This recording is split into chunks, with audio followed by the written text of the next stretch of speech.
I was the nurse ordered to kill you. My blood froze. My mother Rosa said as her final breath was just minutes away. Sophia, she gasped, using a name she'd never called me before. I need to tell you the truth about the night you were born. The woman who raised me, loved me, was confessing to almost being my murderer. But when I held you, she continued, tears streaming, I saw my own dead daughter's eyes staring back. That's when I realized. Your real father is Vincent Hawthorne, the billionaire. And your grandmother, she's still hunting you. Then the machines flatlined, and 3 men in black suits walked into the hospital room. Wait! Before we dive in, this is how it all started, but firstly, welcome back to our channel, dear family and friends. And if you're new here, thank you so much for joining us today. Before we dive deeper into this incredible story, please hit that subscribe button and ring the notification bell so you never miss our emotional storytelling journeys. My name is Sienna Brooks, and on that freezing New Year's Eve, I was nobody special, just a 25-year-old maid working the graveyard shift, scrubbing toilets in Manhattan's most prestigious corporate tower while the rest of the world celebrated. I had exactly $47 in my bank account, an eviction notice in my pocket, and a dying mother in Brooklyn General Hospital whose cancer treatment I couldn't afford. The security guard had burst into the supply closet where I was refilling my cleaning cart, his face pale as death. Someone was on the roof, he said, about to jump. The other guards were too scared of liability to go up there, and the police were stuck in New Year's traffic. I don't know why I ran toward that elevator instead of away from it. Maybe it was because I knew what desperation felt like, how it could eat you alive from the inside until jumping seemed like the only way to make it stop. Sir, please step back from the edge, I called out, my voice shaking as badly as my hands. The wind whipped my dark hair across my face, and I pushed it back, taking a careful step forward. He turned slightly, just enough for me to see his profile, and what I saw there stopped me cold. This wasn't just any man. This was Vincent Hawthorne himself, the billionaire CEO whose face graced the cover of Fortune magazine just last month. The man who owned this building, who owned half of Manhattan, who had everything anyone could ever want, stood there in his $10,000 tuxedo, ready to throw it all away. Don't come any closer, he said, his voice hollow and dead. You don't understand. Nobody understands. I've lost everything that matters. My daughter, my real daughter, she's gone, and it's all my fault. I kept moving forward, inch by inch, my worn sneakers sliding slightly on the icy rooftop. Your daughter wouldn't want this, I said softly. Whether she's gone or just lost, she wouldn't want you to do this. Please, just talk to me. Tell me about her. Vincent's whole body went rigid, and for a terrifying moment, I thought he was going to jump right then. But instead, he laughed, a bitter, broken sound that cut through the wind like shattered glass. You want to know about my daughter? She was perfect. Born 25 years ago on a night just like this, New Year's Eve. The nurse put her in my arms, and she looked up at me with these eyes, these incredible green eyes with gold flecks, just like her mother's. Just like. He turned fully then, and when his gaze met mine, something extraordinary happened. The billionaire CEO of Hawthorne Industries, the man who never showed weakness, who crushed competitors without blinking, stumbled backward off the ledge onto the safety of the roof, his eyes wide with shock. Those eyes, he whispered, staring at me like he'd seen a ghost. Those are her eyes. Those are Cassandra's eyes. Before I could process what was happening, before I could ask who Cassandra was or why he was looking at me like I'd risen from the dead, Vincent Hawthorne collapsed. The most powerful man in New York fell to his knees on that frozen rooftop, reaching out toward me with trembling hands. What's your name? He demanded, his voice urgent, desperate. Please, tell me your name. Sienna, I whispered. Sienna Brooks. How old are you, Sienna? When were you born? 25, I answered, my heart pounding. January 1st. I was born just after midnight, 25 years ago. The sound that came from Vincent then was neither laugh nor sob, but something in between, something raw and primal that made my skin crawl. He pulled back just enough to study my face, his hands coming up to frame my cheeks with shocking tenderness. The scar, he said, his thumb tracing along my left eyebrow, the little scar shaped like a crescent moon. How did you get it? I don't know, I admitted, thoroughly unnerved now. My mom, Rosa, she said I had it when she adopted me as a baby. Sir, are you okay? Should I call someone? Vincent's hands dropped, and he sat back on the icy roof, looking at me with an expression I couldn't read. Adopted, he repeated. You were adopted. Of course. Of course you were. They told me she died. They showed me the death certificate, the tiny coffin. But eyes like those, they're 1 in a million. 1 in 10 million. What's your mother's name? Your biological mother? I don't know, I said, taking a step back now, fear creeping up my spine. I was left at a fire station when I was 3 days old. No note, no name, nothing. Just me and this scar. Rosa took me in when nobody else would. She raised me alone, gave me everything she could. Vincent stood slowly, his entire demeanor changing. The broken man from moments ago was transforming before my eyes into something else. Someone with purpose, with sudden, burning determination. Sienna Brooks, he said, my name rolling off his tongue like a prayer. You just saved my life. And now I'm going to save yours. I don't understand. You will, he said, pulling out his phone with hands that no longer shook. Marcus. Yes, I know what time it is. Listen carefully. I need a full background check on a Sienna Brooks, 25 years old, born January 1st. Everything. Birth records, adoption papers, DNA ancestry, everything. And Marcus. Clear my schedule for tomorrow. All of it. Mr. Hawthorne, I started, but he held up a hand. Do you work in this building, Sienna? Yes, sir. I'm part of the night cleaning crew. Have been for 2 years. Not anymore, he said, and there was something in his voice that made me shiver. From now on, you work directly for me. Personal assistant. The salary is $200,000 a year to start. My legs nearly gave out. $200,000? Sir, I don't have any qualifications. I clean toilets. I mop floors. I don't even have a college degree. You have the only qualification that matters, Vincent said, moving toward the rooftop door. You cared enough to save a stranger's life when everyone else was too afraid to try. Be here tomorrow morning, 8 sharp. My office is on the 50th floor.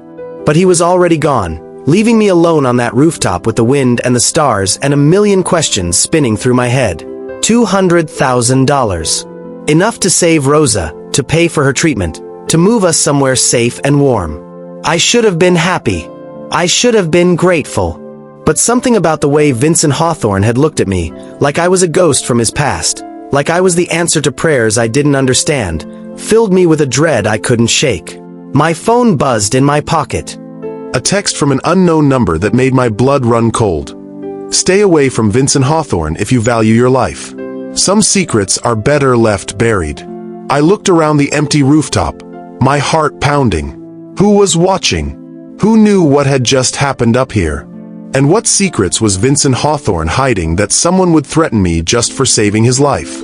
As I made my way back down to the supply closet to gather my things, my mind kept replaying that moment when Vincent looked into my eyes.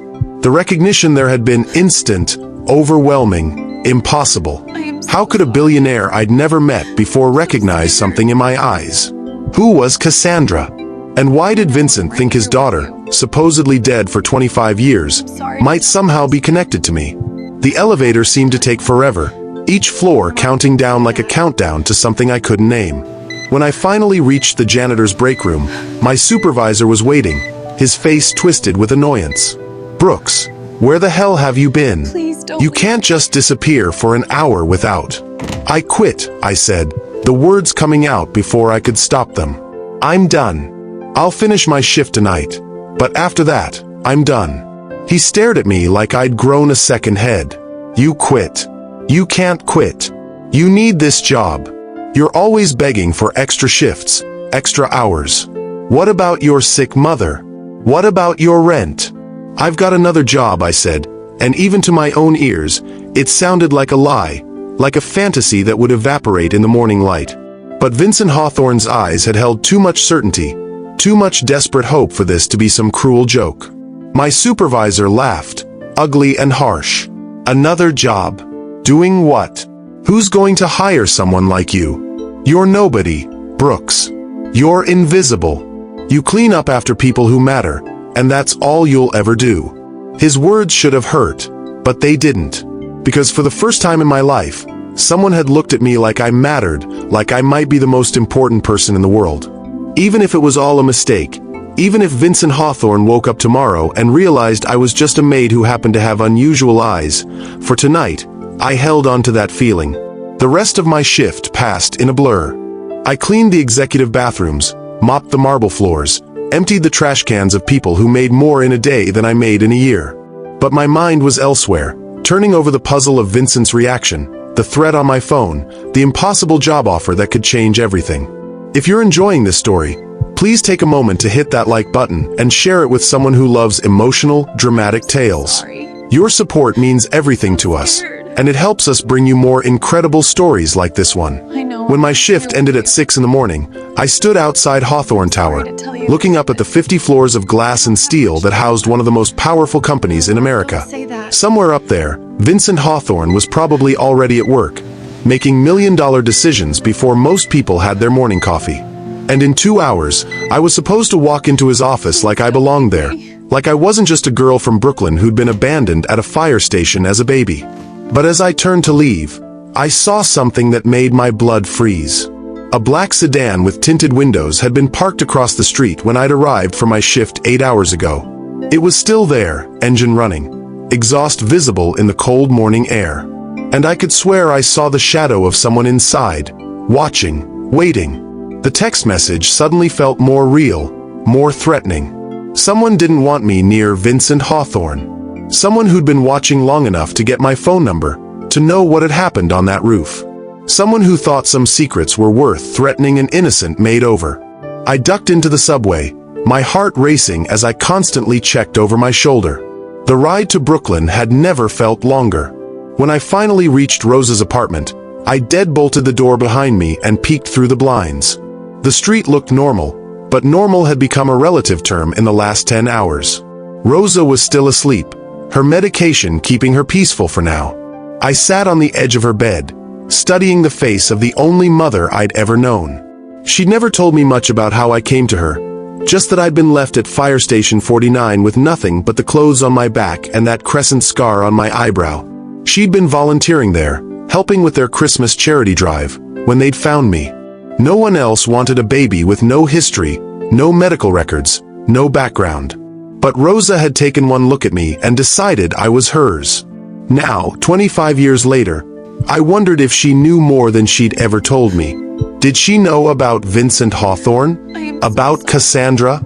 About why someone had left a 3-day-old baby at a fire station in the middle of winter? My phone rang, startling me out of my thoughts. Unknown number. My finger hovered over the decline button, but something made me answer. Miss Brooks. The voice was female, older, refined, but with an edge of something I couldn't identify. You don't know me, but I knew your mother. Your real mother. And if you want to learn the truth about why Vincent Hawthorne thinks you're his daughter, you'll meet me at the Bethesda Fountain in Central Park at noon. Come alone. Tell no one. Your life depends on it. The line went dead before I could respond. I stared at the phone, my hands shaking. Your real mother. Someone knew who my biological mother was. Someone knew why Vincent had reacted the way he had. Someone knew the truth. But I had a choice to make. In less than 2 hours, I was supposed to be at Hawthorne Tower, starting a new job that could save Rosa's life. Or I could go to Central Park and meet a stranger who might have answers to questions I'd carried my entire life. The smart thing would be to go to the job, take the money, forget about biological parents and mysterious warnings. But as I looked at my reflection in Rosa's bedroom mirror, studying the green eyes with gold flecks that had shocked Vincent Hawthorne into stepping off a ledge, I knew I couldn't ignore this. I had to know who I really was, even if it meant walking into danger. I wrote Rosa a note, telling her I loved her and would be back soon. Then I changed into my only pair of jeans and a sweater, trying to look like someone who belonged in Central Park at noon rather than cleaning offices at midnight. As I headed for the door, I grabbed the only weapon I had, a small can of pepper spray Rosa had given me years ago.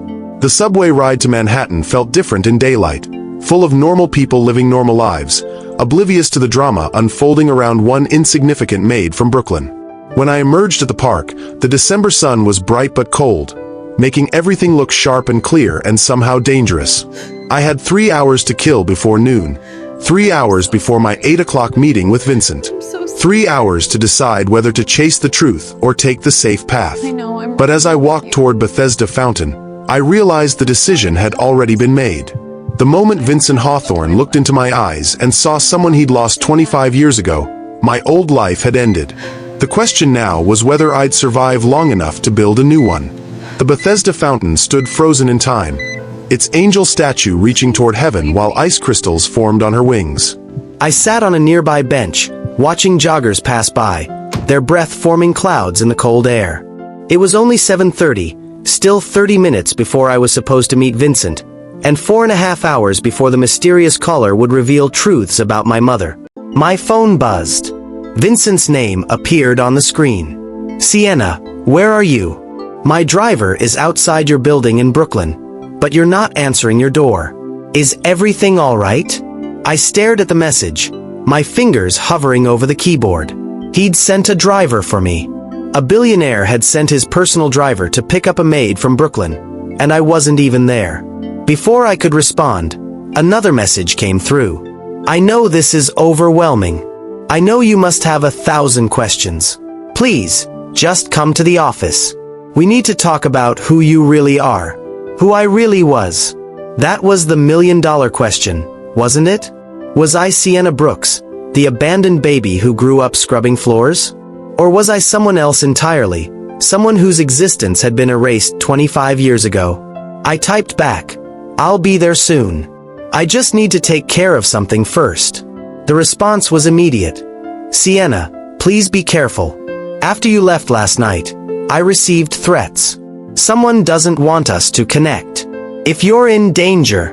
I turned off my phone before he could finish. If I was in danger, what? He'd protect me? The man who'd been ready to jump off a building 12 hours ago? The man whose wife probably wanted me dead? The man who might or might not be my biological father? The wind picked up, sending dead leaves swirling around my feet. I pulled my thin coat tighter, wishing I'd worn something warmer. But when you grow up poor, you don't have a lot of clothing options. You have work clothes and slightly less worn work clothes, and that's about it. A familiar figure caught my eye across the fountain. Drake Hawthorne, Vincent's son, was walking toward me with 2 other men in expensive suits. My heart started racing. How did he know I was here? Had he been following me? Well, Drake said as he approached, his smile sharp as winter ice. The gold-digging maid, all alone in Central Park.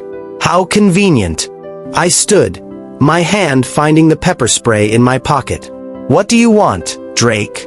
"What I want is for you to disappear," he said, stepping closer. "You think you can just waltz into our lives, claim to be my father's long-lost daughter, and steal my inheritance? I don't think so. I'm not trying to steal anything. Your father offered me a job. That's all." Drake laughed, and the sound made my skin crawl. "A job? Is that what he's calling it? He's obsessed with you, you know. Stayed up all night having DNA tests run, pulling hospital records, investigating your past. He's convinced you're his precious daughter who died 25 years ago. But here's the thing, sweetheart. Even if you are his biological daughter, which I doubt, you're not a Hawthorne. You're trash that someone threw away for a reason." The 2 men with him moved closer, boxing me in against the fountain's edge. Fear shot through me, cold and sharp. We were in public, in broad daylight, but the park was surprisingly empty this early on a winter morning. "Your mother knows the truth," I said, trying to keep my voice steady. "That's why she's so scared. She knows I'm not lying." Drake's face darkened. "My mother is protecting our family from a con artist. But don't worry, she has ways of dealing with problems like you. Permanent ways." Before I could respond, before I could even scream, one of the men grabbed my arm. But then something extraordinary happened. A woman's voice, clear and commanding, rang out across the plaza. "Let her go, or I'll have every security camera in this park showing your assault on the evening news." We all turned. A woman stood 20 feet away, elegant despite her age, with silver hair and eyes that looked remarkably familiar. She held up her phone, clearly recording everything. Drake released my arm, stepping back with a sneer. "This isn't over," he said to me. "You should have taken the hint last night. Stay away from my family, or you'll regret it." He and his companions walked away, leaving me shaking by the fountain. The woman approached, lowering her phone, and as she got closer, I gasped. She had the same eyes as Vincent, the same eyes as me. "Hello, Sienna," she said softly. "I'm Gloria Hawthorne, Vincent's mother. Your grandmother." The world tilted. I sat down hard on the fountain's edge, my legs unable to hold me. "That's impossible. You're the one who called me?" Gloria sat beside me, her movements graceful despite her 70-something years. "I did call you, yes. I've been watching you for years, dear. Waiting for the right moment to reveal the truth. When Vincent went to that rooftop last night, when you saved him, I knew it was time. You've been watching me? For years. Why didn't you say anything? Why didn't you tell Vincent I was alive?" "Because the people who tried to kill you 25 years ago are still dangerous," Gloria said, her voice heavy with regret. "My daughter-in-law, Vivian, is more than just a social climber who married my son for money. She's a killer, Sienna. And the baby she claimed was Vincent's son? Drake. He's not Vincent's child at all." My head was spinning. This was too much, too fast. "But Drake looks like Vincent." "No, dear. Drake looks like Trevor Kane, Vincent's business rival. Vivian had an affair with Trevor before she even married my son. When she found out Vincent had a child with another woman, with your mother Cassandra, she saw an opportunity. She could pass off Trevor's child as Vincent's, secure her position and Drake's inheritance, but only if you were out of the picture. So she had me killed. A baby." Gloria's face was grim. "She tried. The night you were born, Vivian paid off the medical staff to declare you dead. They were supposed to actually kill you, make it look like complications during birth. But one nurse, a woman named Rosa Martinez, couldn't do it. She took you and ran, left you at that fire station, and then disappeared herself. At least, that's what everyone thought. Rosa. My Rosa. The woman who raised me. She was the nurse." Gloria nodded. "She was. She's been protecting you all these years, raising you as her own, keeping you hidden from Vivian and Trevor and everyone else who wanted you dead. She contacted me about 10 years ago, when she was first diagnosed with cancer. She wanted someone else to know the truth, in case something happened to her. Please remember to like this video and subscribe to our channel if you're enjoying this story. The twists are just beginning, and you won't want to miss what happens next." I stood up, pacing now, trying to process everything. If all this is true, why didn't you protect Vincent? Why let him believe his daughter was dead? Why let him suffer for 25 years? Gloria's eyes filled with tears. "Because I'm a coward," she said simply. Vivian had evidence of some financial irregularities in the company, things that could have sent Vincent to prison. She threatened to destroy him if I ever revealed the truth. I chose my son's freedom over his happiness. It's a decision that's haunted me every day since. And now, what's changed? "Everything," Gloria said, standing to face me. "Vincent tried to kill himself last night. He's been spiraling for months, maybe years, consumed by grief over losing you and your mother. When I saw the security footage of you saving him, of the way he looked at you, I knew I couldn't keep this secret anymore. He needs to know his daughter is alive. He needs to know that Cassandra didn't die that night either." My heart stopped. "What did you just say?" "Your mother, Cassandra Pierce, is alive, Sienna. She's been in witness protection for 25 years, hiding from Vivian and Trevor. They tried to kill her the night you were born, but she survived. The government faked her death in exchange for her testimony about Trevor's illegal dealings. She's been living under a new identity in Seattle, forbidden from contacting anyone from her old life. My mother was alive. My biological mother, the woman Vincent had loved, the woman whose eyes I'd inherited, was alive."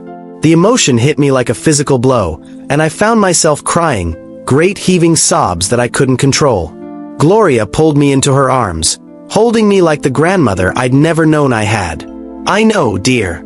I know. It's overwhelming. But we don't have much time. Vivian knows you exist now. She saw Vincent's reaction to you. She's going to move fast to eliminate the threat you pose. We need to get you somewhere safe. No, I said, pulling back, wiping my eyes. I'm done running. I'm done hiding.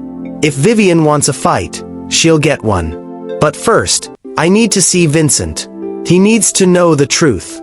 Gloria smiled, and for the first time, I saw my own determination reflected in her face. You're definitely a Hawthorne, she said. Stubborn as they come. Vincent's office is probably surrounded by Vivian's security by now.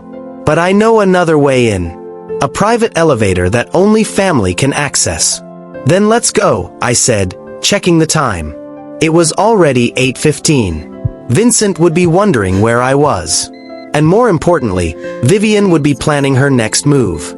As we walked toward Fifth Avenue to catch a cab, Gloria handed me an envelope. Inside were photographs, dozens of them. A young Vincent holding a baby, that baby's eyes unmistakably mine. A beautiful woman with long dark hair and those same green-gold eyes, smiling at the camera while cradling her pregnant belly. And at the bottom, a birth certificate with my real name. Sophia Cassandra Hawthorne. That's who you really are, Gloria said as we climbed into a taxi. You're not Sienna Brooks, the abandoned maid. You're Sophia Hawthorne, heir to a billion-dollar empire, and the daughter Vincent has mourned for 25 years. The taxi pulled up to Hawthorne Tower, and I saw immediately that Gloria had been right. Security guards were stationed at every entrance, and I recognized two of them as the men who'd been with Drake in the park. Vivian was already moving to keep me out. But Gloria led me around to a parking garage entrance, using a key card to access a private elevator hidden behind a concrete pillar. As we rose through the building, my heart pounded with anticipation and fear. In a few moments, I would face Vincent with the truth. But more importantly, I would face Vivian, the woman who'd tried to murder me as a baby. The elevator opened directly into Vincent's office. He was standing at the window, his back to us, his shoulders tense with worry. When he heard the doors open, he spun around, and the relief on his face when he saw me was overwhelming. Sienna, thank God. I was so worried. I thought something had happened to you. Something did happen, I said, stepping forward. 25 years ago, something happened that changed all our lives.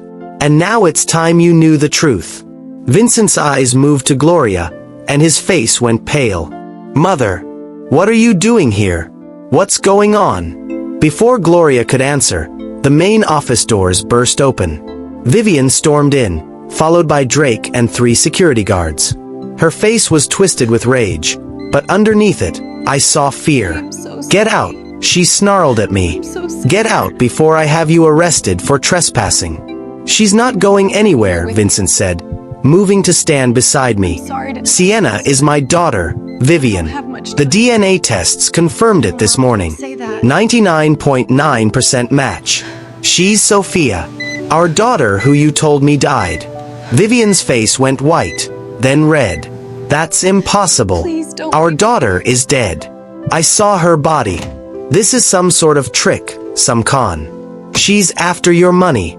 Gloria stepped forward, her voice cutting through the room like a blade. Stop lying. Vivian, we all know what you did. How you paid off the medical staff. How you tried to have a newborn baby murdered. How you've been passing off Trevor Kane's son as Vincent's heir for 25 years. The silence that followed was deafening. Drake's face had gone pale, his eyes darting between his mother and Gloria. Vincent looked like he'd been punched in the gut. And Vivian, for the first time since I'd met her, looked truly afraid. You can't prove any of that, she said, but her voice was shaking. Actually, I said, pulling out my phone. You see, Rosa Martinez, the woman who raised me, the nurse who saved me that night, she kept records, documents, evidence. And this morning, she gave them all to me. It was partly a lie. Rosa was too sick to give me anything. But Vivian didn't know that, and the fear in her eyes told me everything I needed to know.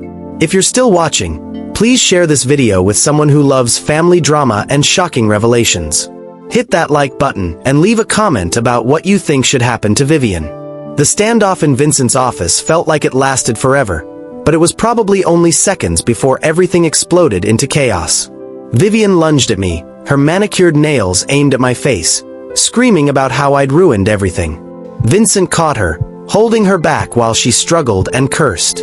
Drake stood frozen, his world crumbling around him as he realized his entire life had been built on lies. And in that moment, as I stood in the office of the father I'd never known existed, surrounded by a family that had been torn apart by greed and deception, I realized that saving Vincent from that rooftop had been just the beginning. The real battle for truth, for justice, for family, was just starting. But I was ready for it. I was no longer Sienna Brooks, the invisible maid. I was Sophia Hawthorne, and I was going to reclaim everything that had been stolen from me, starting with my father's love and ending with justice for all the pain Vivian had caused. The war for the Hawthorne Empire had begun, and I intended to win. Vincent's security team rushed in at the sound of Vivian screaming, but they stopped short, confused about who to restrain. Their employer was holding back his wife, who was trying to attack a young woman they didn't recognize, while Gloria Hawthorne, the family matriarch, stood watching with cold satisfaction. "Call the lawyers," Vincent said, his voice deadly calm as he continued to hold Vivian. "All of them. And Marcus, get up here now with those DNA results and everything else you found." "You're making a mistake," Vivian hissed, finally stopping her struggle. "This girl is playing you, Vincent. She researched our family, found out about the baby we lost, and now she's using your grief against you. Can't you see that? The baby we lost." Vincent's laugh was bitter. "You mean the baby you told me died? The baby you had a funeral for? The baby whose empty coffin I visit every year on New Year's Eve? That baby." Drake finally found his voice, stepping toward me with his fists clenched. "This is insane. I'm the heir to Hawthorne Industries. I'm the only son. This nobody can't just walk in here and claim to be my sister." Gloria turned to Drake with something almost like pity in her eyes. "Oh, my dear boy, haven't you been listening? You're not Vincent's son. You're Trevor Kane's bastard, conceived while your mother was having an affair before she even married my son. The only reason you've been raised as a Hawthorne is because the real Hawthorne heir was supposedly dead." "You're lying," Drake said, but his voice cracked. "Mom, tell them they're lying." Vivian's silence was answer enough. Drake stumbled backward, his face cycling through disbelief, rage, and finally, a horrible understanding. "That's why," he whispered. "That's why you always pushed me so hard to be perfect, to be the ideal son. That's why you were so paranoid about the inheritance. Because you knew I had no real claim to it." The office doors opened again, and Marcus Sterling entered, carrying a thick folder. He was a distinguished-looking man in his 60s, with silver hair and kind eyes that widened when he saw me. "My God," he breathed. "You look exactly like her. Like Cassandra." "The DNA results, Marcus," Vincent said, his voice strained. "Tell everyone what you found." Marcus opened his folder, pulling out official-looking documents. "The DNA test confirms with 99.97% certainty that Sienna Brooks is your biological daughter, Vincent. But there's more.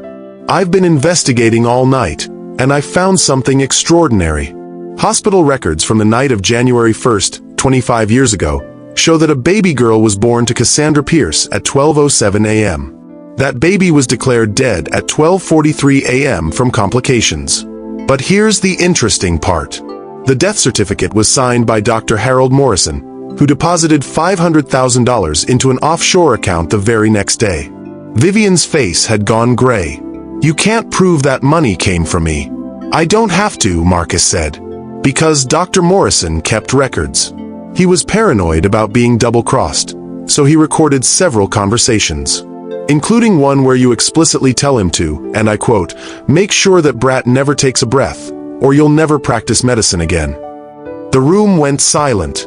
Even Drake looked horrified, staring at his mother like he'd never seen her before. Vincent released Vivian and walked slowly to his desk, sinking into his chair like all the strength had left his body. "You tried to murder my daughter," he said quietly. A newborn baby. An innocent child. Why, Vivian? Was keeping your position that important? Was money worth a baby's life? Vivian straightened her designer jacket, trying to reclaim some dignity. That baby would have ruined everything. Our reputation, our social standing, Drake's future. I did what I had to do to protect my family. Your family? Vincent's voice rose to a roar. Drake isn't even mine. You've been lying to me for 25 years. Everything about our life together has been a lie. Not everything, Vivian said, and there was something dangerous in her voice now. I've been a perfect wife. I've hosted your parties, charmed your clients, helped build this empire. I've earned my place here, and I'm not giving it up for some street trash who happen to share your DNA. She turned to me, her eyes cold as Arctic ice. You think you've won, little girl? You think you can just waltz in here and take everything I've built? I still have cards to play. Documents that could destroy this company. Secrets that would ruin Vincent. You should have stayed hidden. You should have stayed dead. Is that a threat? I asked, finding my voice at last. Because it sounds like you're threatening me in front of witnesses. Again. Vivian smiled, and it was the most terrifying thing I'd ever seen. Oh, my dear, I don't make threats. I make promises. And I promise you this, by the end of the week, you'll either be gone or you'll be dead. Just like your whore mother should have been. That was the wrong thing to say. Vincent exploded out of his chair, crossing the room in 3 strides. For a moment, I thought he was going to hit Vivian. But Marcus caught his arm, holding him back. She's not worth it, Vincent, Marcus said. We have everything we need. The recordings, the DNA evidence, the financial trails. She's finished. Gloria stepped forward, her phone in her hand. I've been recording this entire conversation, Vivian. Every threat, every admission. You're going to prison for attempted murder, fraud, and conspiracy.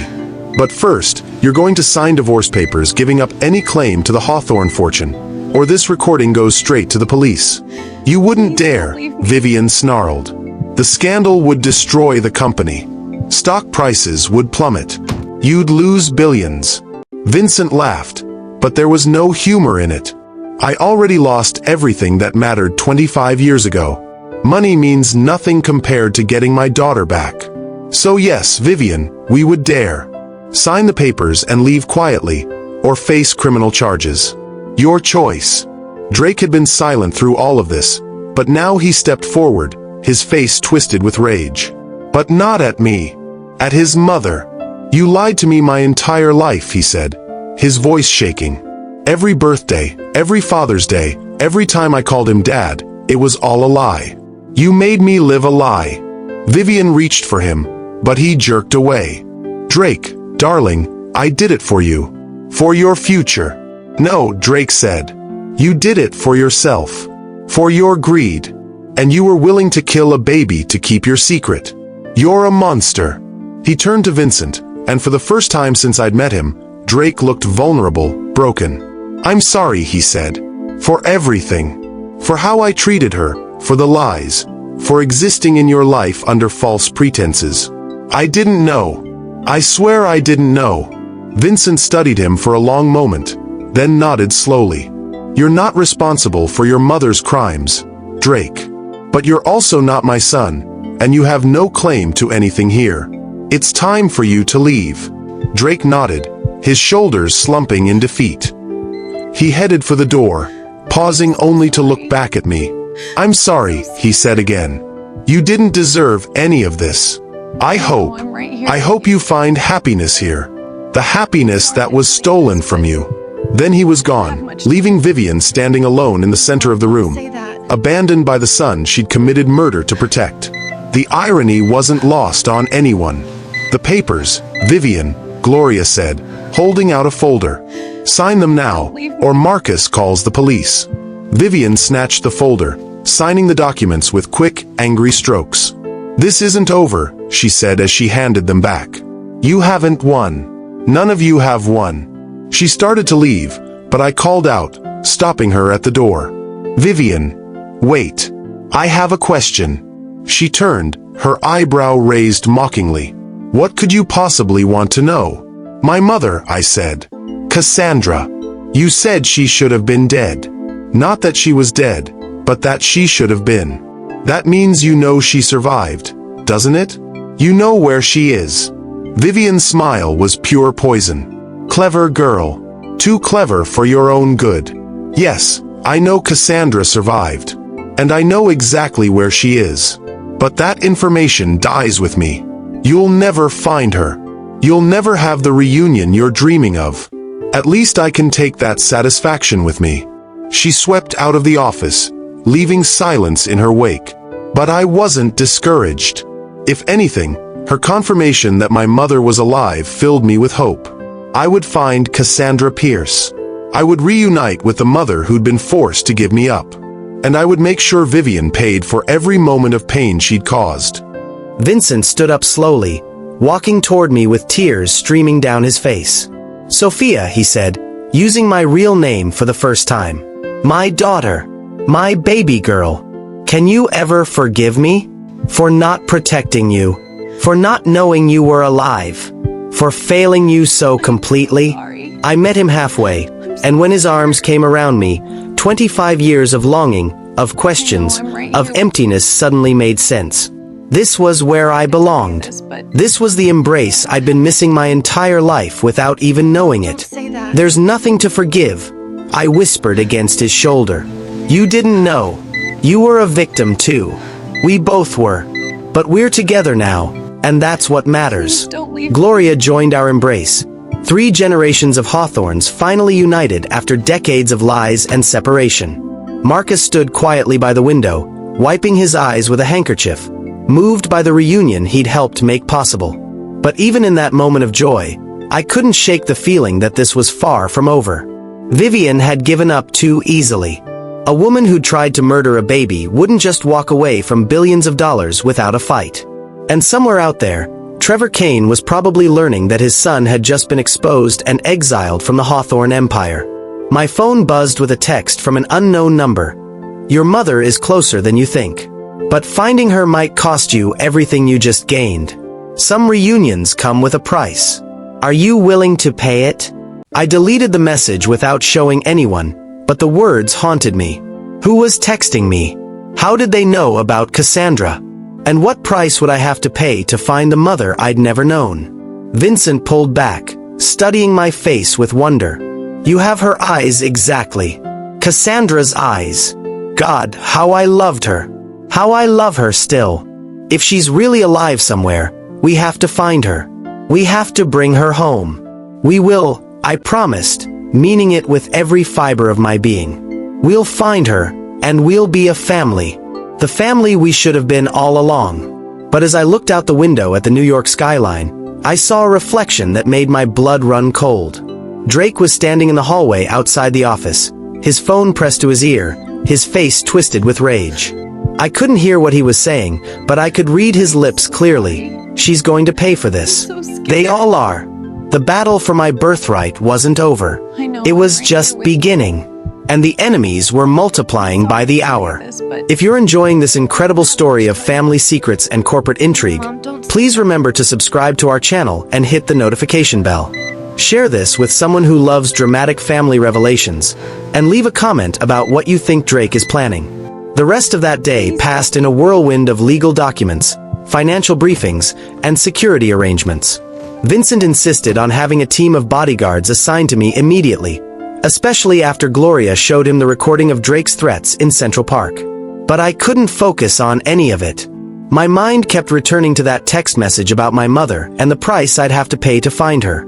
That evening, Vincent had his driver take me to Brooklyn to see Rosa. I needed to pack my things, he said, because I'd be moving into the Hawthorne penthouse immediately for my safety. But really, I needed to see the woman who'd raised me, who'd protected me all these years, who'd known the truth and kept it hidden.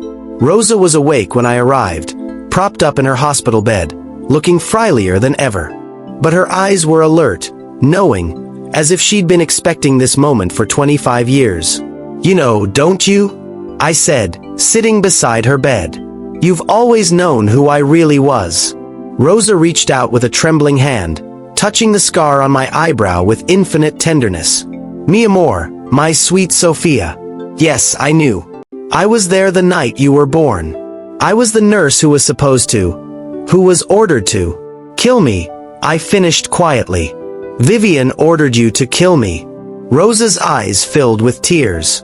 I couldn't do it. You were so perfect, so innocent. You looked at me with those beautiful eyes, and I saw your mother in you, saw the love she had for you. Cassandra had begged me to protect you if anything happened to her. She knew Vivian was dangerous. She knew there was a plot against her. So you took me and ran. I did what I had to do. I left you at the fire station because I knew they'd find you a good home. But then I couldn't leave. I watched from across the street as they found you, as they called for help. And when no one came forward to claim you, when they started talking about foster care, I knew what I had to do. I volunteered to take you. I raised you as my own. But why didn't you ever tell me? Why let me grow up thinking I was nobody? Rosa squeezed my hand weakly. Because being nobody kept you safe. Vivian had people watching, searching for any sign of you. If you'd known who you were, if you'd tried to claim your birthright, they would have found you. They would have killed you. Your invisibility was your protection. And my mother, Cassandra? You said she begged you to protect me. That means you spoke to her. Is she really alive? Rosa's heart monitor began beeping faster. There are things I cannot say, things that would put her in danger even now. But yes, mi amor, your mother lives. She thinks of you every day. She's been watching over you in her own way, just as I have. Watching over me. How? Where is she? Before Rosa could answer, the hospital room door burst open.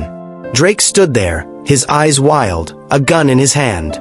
Behind him, two men in dark suits blocked the doorway. Well, well, Drake said, his voice slurring slightly. I could smell alcohol on him from across the room. The happy reunion. The long-lost daughter and her fake mother. How touching. Drake, put the gun down, I said, trying to keep my voice calm while my heart hammered in my chest. You don't want to do this. Don't I? He laughed bitterly. You've destroyed my life in one day. One single day. I woke up this morning as Drake Hawthorne, heir to billions. Now I'm nobody. Worse than nobody. I'm a bastard, a fraud, a joke. Everyone I know is laughing at me. My trust fund is frozen. My credit cards are canceled. I have nothing, and it's all because of you. It's not her fault, Rosa said, her voice stronger than I'd heard it in weeks. Blame your mother. Blame Vivian. She's the one who lied to you, who built your life on deception. Drake swung the gun toward Rosa, and I acted without thinking. I threw myself in front of her, shielding her with my body. Go ahead, I said, meeting Drake's eyes. Shoot me. Add murder to your mother's list of crimes. But know this. Killing me won't change who you are. It won't make you Vincent's son. It won't give you back what you never really had in the first place. Drake's hand shook, the gun wavering. You think you're so noble, so pure. But you don't know the whole truth. You don't know what your precious mother Cassandra really did. Why she really ran. What are you talking about? Drake smiled, cruel and knowing. Your mother wasn't just Vincent's mistress. She was Trevor Kane's spy. She was planted in Hawthorne Industries to steal corporate secrets. She was using Vincent just as much as my mother was. The only difference is she fell in love with her Mark. Got pregnant. Complicated the whole operation. You're lying, I said, but doubt crept into my voice. Why would I believe anything you say? Because I have proof, Drake said, pulling out his phone with his free hand. Emails between Cassandra and Trevor, discussing the information she'd gathered, the merger she was helping him sabotage. Your mother was a corporate spy, Sophia. A thief. Just like you're trying to be now, stealing my life, my inheritance. Even if that's true, I said, and it doesn't change anything. It doesn't justify trying to murder a baby. It doesn't make you Vincent's son. Drake's face contorted with rage. No, but it makes you the daughter of a whore and a spy. How do you think Vincent will react when he learns the truth about his precious Cassandra? when he discovers the woman he's mourned for 25 years was betraying him all along. The gun steadied in his hand, pointing directly at my chest. But before he could pull the trigger, something extraordinary happened. The window behind him shattered, and a figure in black tactical gear swung through on a rope, kicking Drake in the back. The gun went flying as Drake crashed to the floor. The two men in suits rushed forward, but more tactical-geared figures poured through the door, subduing them quickly and efficiently. Within seconds, the room was under control, Drake and his accomplices in custody. The lead figure removed their helmet, revealing a woman in her late 40s with long dark hair streaked with silver and green eyes with gold flecks. Eyes exactly like mine. "Hello, Sophia," she said, her voice thick with emotion. "I'm sorry we have to meet like this, but I couldn't let him hurt you. Not again." I stared at her, my mind refusing to process what my heart already knew. "Mom," I whispered. "Cassandra?" She nodded, tears streaming down her face. "My baby. My beautiful girl. I've waited 25 years for this moment." I wanted to run to her, to embrace the mother I'd never known, but confusion held me back. "Drake said you were a spy. He said you were working for Trevor Kane." Cassandra's face hardened. "Drake told you a version of the truth twisted by his mother's lies." "Yes, I started as Trevor's spy.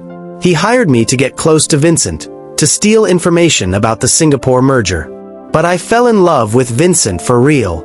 I tried to quit, to come clean, but Trevor threatened to destroy Vincent if I didn't continue. I was trapped." "So you kept spying?" "No," she said firmly. "I started feeding Trevor false information, protecting Vincent while pretending to work for Trevor. When I got pregnant with you, I knew I had to tell Vincent everything. But Vivian found out first. She made a deal with Trevor. She'd help him with the merger if he helped her get rid of me and you. They staged my death and tried to kill you.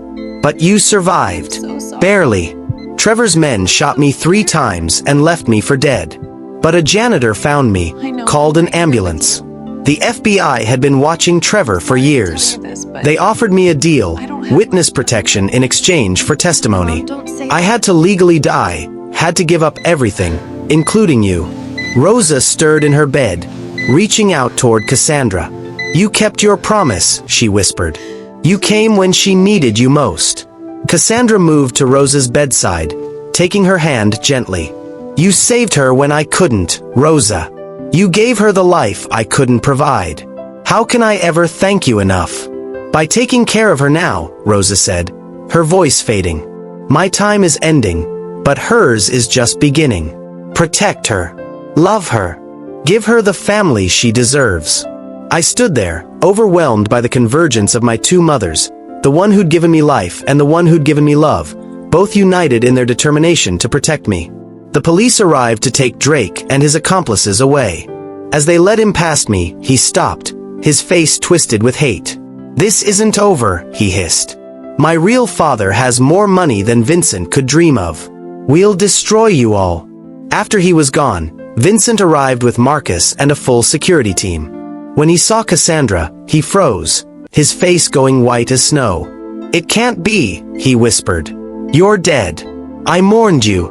I visited your grave." Cassandra approached him slowly, like she was approaching a wounded animal. "I'm sorry, Vincent. I'm so sorry for all the lies, all the pain. But I'm here now. We're both here.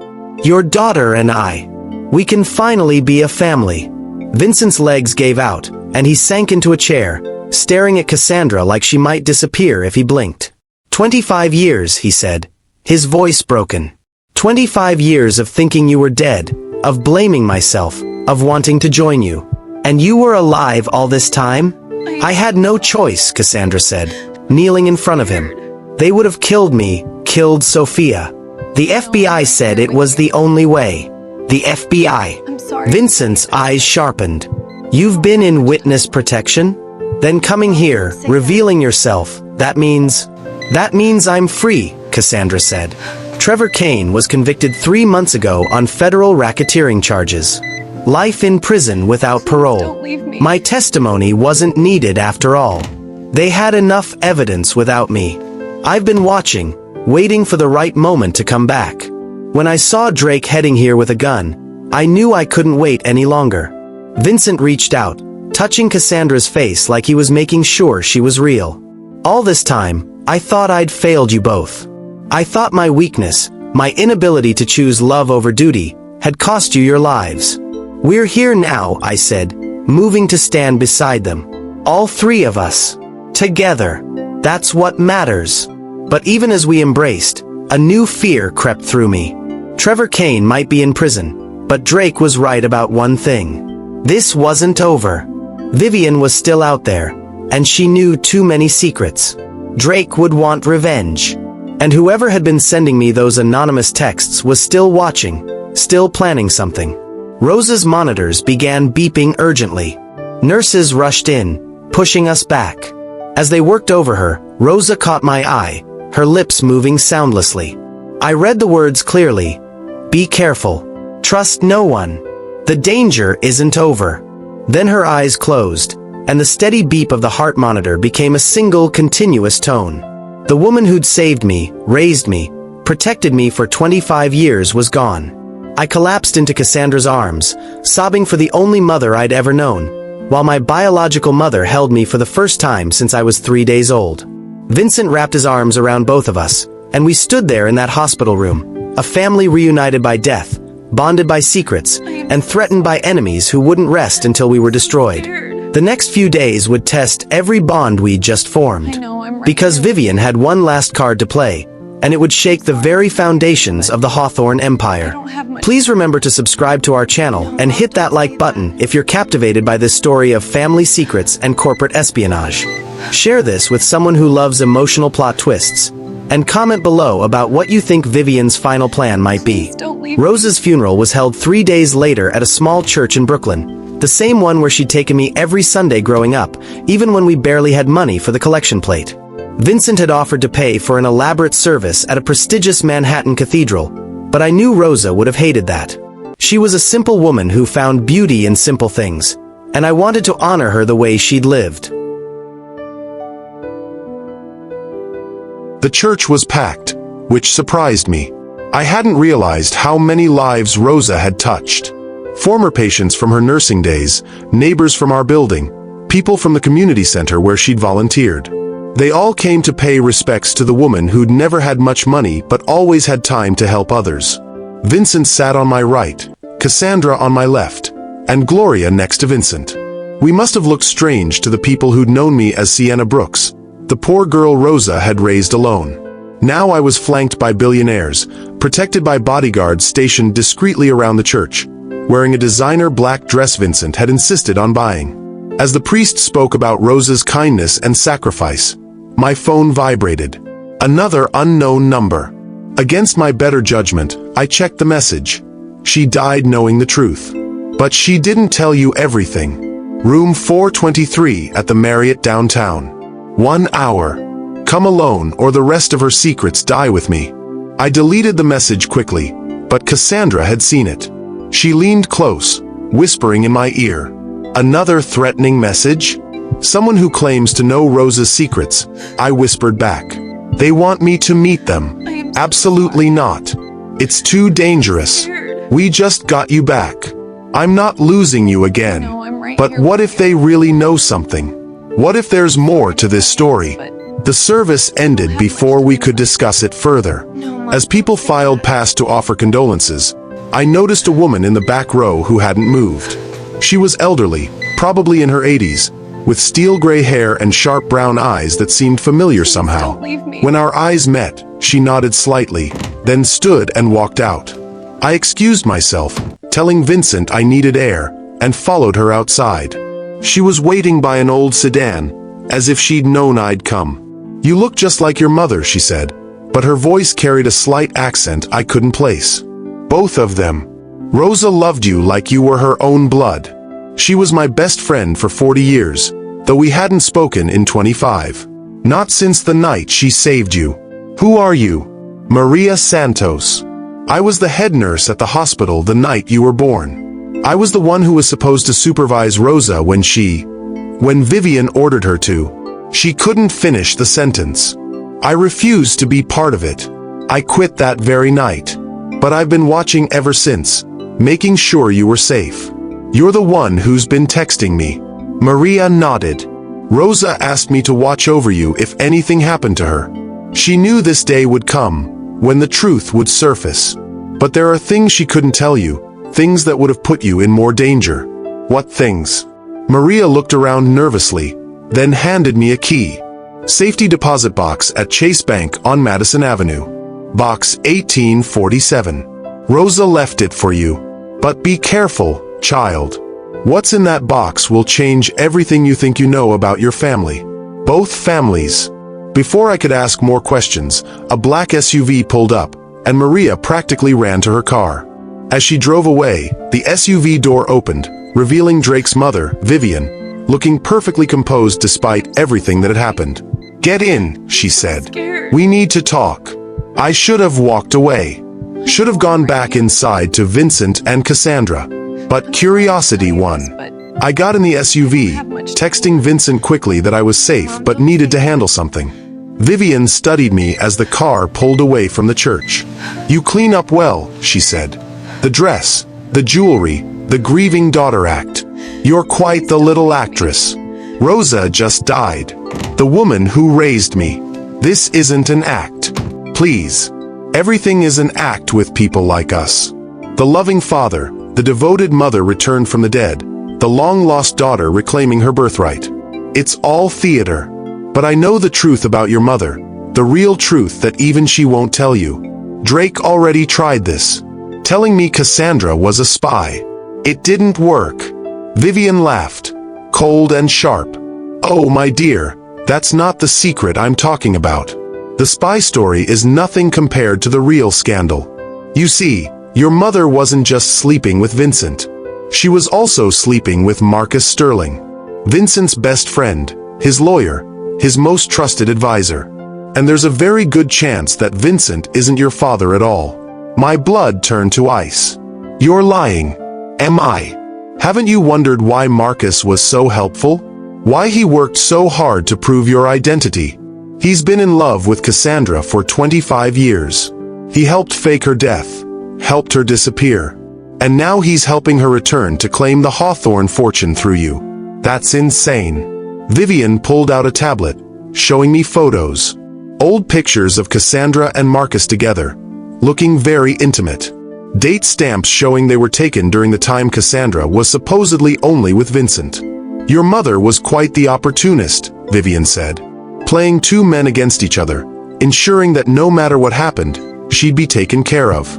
When she got pregnant, she didn't know who the father was. That's why she ran. That's why she let everyone think she was dead. Because if the truth came out, both men would reject her. Even if that's true, and I don't believe it is, the DNA test proved Vincent is my father." Vivian's smile was venomous. "Did it? Or did Marcus, who arranged the test, who chose the lab, who handled the samples, make sure the results showed what everyone wanted to see? It would be easy enough to fake, especially for someone with his resources and motivation." The car stopped outside Hawthorne Tower. Vivian handed me an envelope. Inside is the name and address of an independent lab. "Get tested again. Compare your DNA to both Vincent and Marcus. I guarantee you'll find the truth isn't what you've been told. And when you do, remember that I tried to protect this family from your mother's lies. Everything I did to protect Vincent from the truth about the woman he loved. She gestured for me to get out. Oh, and Sophia. Or do you prefer Sienna? Either way, be very careful. Your mother and Marcus have waited 25 years for this moment. They won't let anyone, including you, stand in their way of getting the Hawthorne fortune. Rose found that out the hard way." "What are you saying? That they killed Rosa?"